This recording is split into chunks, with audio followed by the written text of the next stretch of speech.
Je vous disais que l'UROS où j'étais était le seul et couvrait 6 départements. Enfin, recevait des gens venant de 6 départements alentours. En fait, dans la pratique, si jamais vous êtes loin ou si jamais votre fatigabilité ne vous permet pas de faire un aller-retour tous les jours, vous êtes hébergé. Ce qui est important, parce que effectivement, si vous habitez à 200 km, vous n'allez pas faire les 200 km aller-retour tous les jours. Donc généralement, alors sur l'UROS où j'étais, on était sur un hôtel moyen budget. Il y avait aussi un atelier thérapeutique. Il me semble que dans certains autres UROS, il y a des logements, type logement collectif, chacun sa chambre, mais salle de vie et cuisine commune. Dans la deuxième partie, les 20 semaines, il y a aussi un groupe d'activités qui mêle activités de groupe, activités cognitives, curiosité intellectuelle. Alors, vous menez des projets collectifs.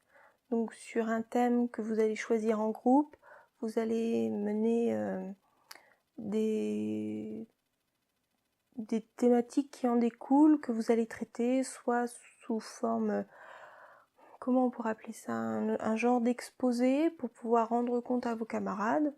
Vous allez avoir l'occasion ensemble de décider d'une sortie de groupe et du coup le groupe va se distribuer les tâches pour mener à bien ce projet. Voilà, une sortie, réserver le véhicule, voir combien ça coûte pour pouvoir le soumettre à la direction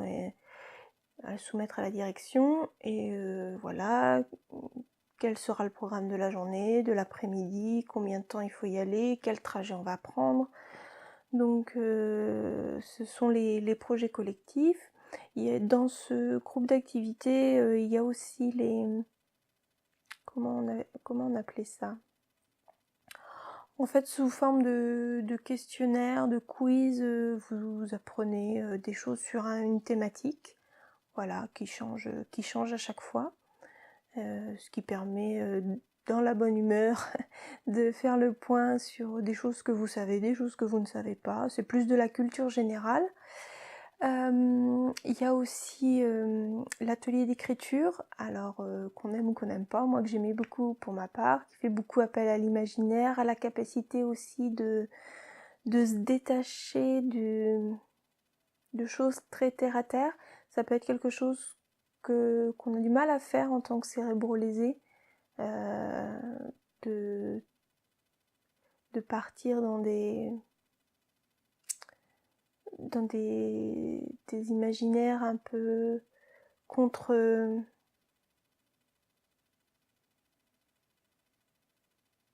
partir dans des imaginaires je sais pas, anti-logiques,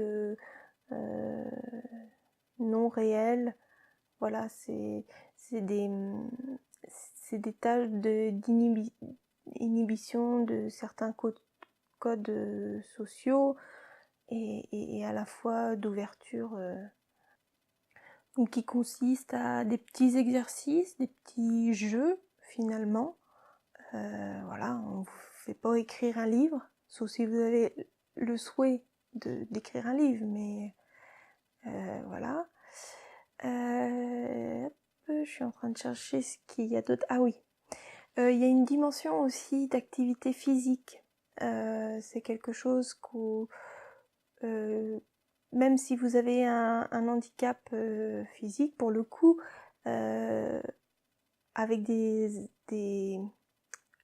adaptations, vous pouvez toujours faire certaines activités physiques. Et ces créneaux-là sont là pour vous le montrer. Au cours de mon séjour à l'EAROS, j'ai pu faire... je suis en train de chercher... J'ai fait de l'expression corporelle. Qu'est-ce que j'avais fait avant? J'avais fait de la gym. Il y avait de la muscu qui était proposée. Du foot. Ouais, il y avait du foot.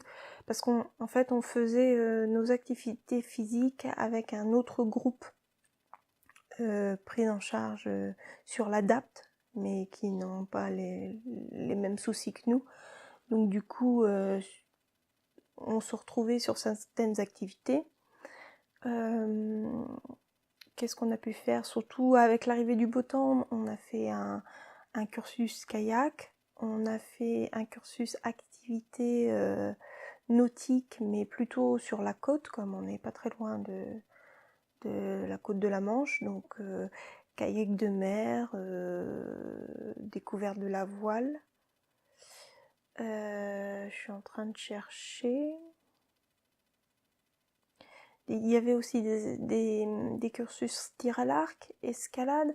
Donc effectivement, c'est une manière de montrer que même avec un handicap physique, on peut faire de l'activité physique pour le coup. Comme sur l'escalade, ils ont fabriqué ce qu'ils appelaient une potence, je crois. Et en fait, c'est tout un support où vous pouvez mettre l'arc et les gens qui ont une hémiplégie, donc une paralysie d'un côté, et n'ont qu'un bras valide, peuvent tirer sur l'arc quand même et faire du tir à l'arc. Quel autre exemple j'ai en tête? Oui, j'ai fait un cursus expression corporelle. Voilà, un de nous était en fauteuil roulant avec une...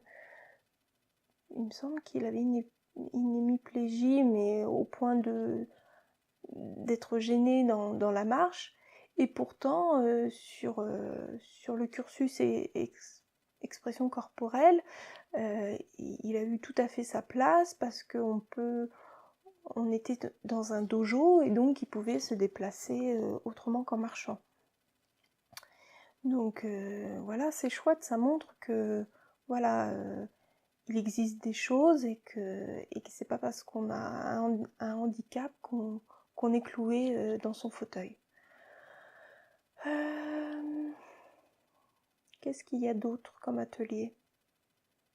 Donc en tout cas, c'est la prise en charge que j'ai reçue sur le Eros que j'ai fréquenté. Je ne connais pas la manière de faire des autres Eros. Je pense qu'il y a des lignes communes, hein. Sinon ça n'aurait pas d'intérêt. Ce qui est important aussi, surtout dans une démarche, oui, j'allais oublier ça, mais c'est très important. Dans une démarche de réinsertion professionnelle, la période de bilan passée, vous commencez à travailler avec des chargés d'insertion. Donc autant un travail de recherche, de renseignement sur des métiers, ou même peut-être prendre plus en amont et aller chercher sur les choses que vous aimez, dans lesquelles vous pourriez vous projeter. Et à la fois, donc après tout ça passe plus ou moins par des recherches informatiques, d'où l'utilité de maîtriser un minimum cet outil, et une prise en charge individuelle pour voir concrètement où vous en êtes, quelle action. Le but étant bien sûr d'aller vers un stage, forcément, et un ou plusieurs stages effectivement, parce que on peut avoir plusieurs métiers à tester, et puis éventuellement, ce qui a été mon cas, des recherches de formation possibles. Ce qui n'est pas le cas de tout le monde. Il est possible d'utiliser ces stages pour retourner vers le milieu professionnel que vous aviez avant, pour voir si maintenant vous êtes encore capable d'exercer votre métier. Tout simplement aussi faire des stages pour retrouver un rythme professionnel, un rythme, se remettre en condition se remettre en condition professionnelle, et puis tout simplement pour redémarrer. Effectivement, si après vous allez postuler pour un emploi et que la dernière expérience était il y a 5 ans avant votre accident, la personne va hésiter. Si depuis vous avez fait 2-3 stages d'un mois, bon, ça confirme à la personne que apparemment effectivement il y a eu un trou de 5 ans, mais récemment vous avez travaillé en tant qu'eux et donc vous êtes tout à fait capable. Voilà. Ça peut être aussi, il y a eu le cas d'une personne quand j'y étais, en fait, son ancien employeur était prêt à le reprendre, mais n'était pas assuré des capacités de la personne suite à l'accident. Donc, il a utilisé, si on peut dire ça comme ça, donc le stage lui a permis de faire une période d'essai. Et donc, pour le coup, pour lui, qui a entraîné la reprise, la signature d'un contrat, et que si ça n'avait pas marché, il serait revenu sur l'UROS pour justement entrevoir une reconversion. Donc c'est un outil très utile, surtout que pour une réinsertion professionnelle, surtout si vous demandez une formation par la suite, il faut forcément une période de stage pour justifier que vous connaissez le terrain, vous êtes rendu compte sur le terrain, qu'il y a eu un retour de professionnel disant que ça s'est bien passé, que vous correspondez au profil du poste en question. Donc ça sert à valider votre projet. Ce qui est important à connaître aussi, c'est que l'UROS va rendre compte du déroulé de la prise en charge des 6 mois à la MDPH, va valider ou non votre projet professionnel, mais n'a qu'un rôle de ce qu'ils appellent un rôle de prescription, un rôle consultatif. En aucun cas, le fait d'être passé à l'UROS va déclencher le financement d'une formation. C'est pas possible. Ça se passe pas comme ça. Après, il faut repasser sur un cursus Pôle emploi standard, bon, avec une prise en charge Cap emploi du fait du statut de travailleur handicapé, et faire une demande de formation, et après, le financement est alloué ou non selon les directives du conseil général. Donc,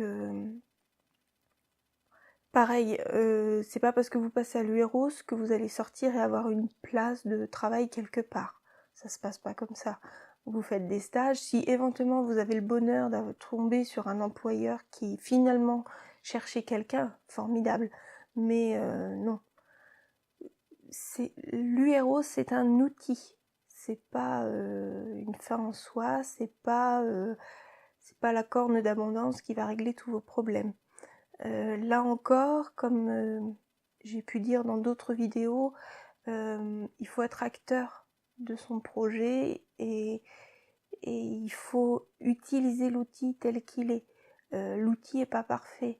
L'outil a des problèmes de fonctionnement, a des manquements, tout simplement parce que c'est pas possible.